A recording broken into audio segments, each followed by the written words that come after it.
Hello guys, ang ganda ng lugar no, ang ganda ng tanawin.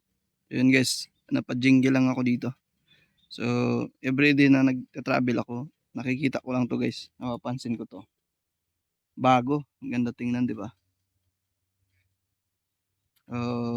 Tuwing makikita ko nagtataka ako, bakit? Alam nyo kung bakit? Ito guys, panoorin nyo to. Bakit ako nagtataka? Panoorin nyo to guys.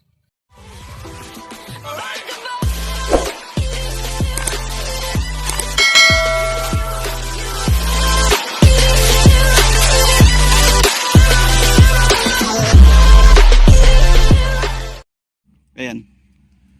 Diyan ako nagtataka guys eh. Ang ganda tingnan guys no, bago. Pero ang pinagtatakaan ko dito guys, bakit binago? Nagtayo ulit ng ito, semento, poste. Ang tawag yan. Samantalang ito guys, oh, yung pinalitan nila. Bagong bago pa guys, walang sira. Maganda pa. So kung titingnan natin, kulay lang yung medyo nag-ano na siya, kumupas na yung kulay. Ayan guys, no? Hindi ko alam kung anong nagkamali sila sa number kasi iba na dito eh. Bakit kaya nila binago pa ng poste? Pwede namang pintura lang, di ba? Pwede mo namang pinturahan lang. Or kung ito lang nagkamali, pwede mo naman yan bakbakin ng kaunti at i-finish ng panibago at lagyan ng number. Yan guys, every na napapadaan ako dito. Marami kasi to eh. Marami to. Lahat pinalitan ng bago. Ayan. Nagtataka lang ako.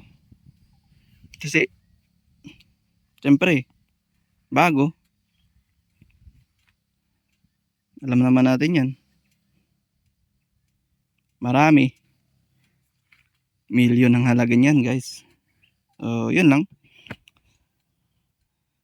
Nakakaano lang. Nakakapagtaka lang. Bakit kailangan nilang itayo ulit ito or pwede namang kulayan dyan. Samantalang pag pintura lang yung gagamitin dyan, konti lang yung cost. So, ayun. Comment lang kayo kung anong sa tingin nyo, bakit ganito.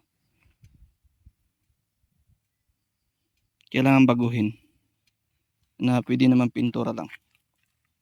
Nakakapagtaka lang. Ayan, oh. Bago. Magandang tingnan, bago. Pero itong pinalitan, bago rin. Kulay lang naman nag-ano eh. Comment na lang kung anong pwede nyong masabi sa video ko nito.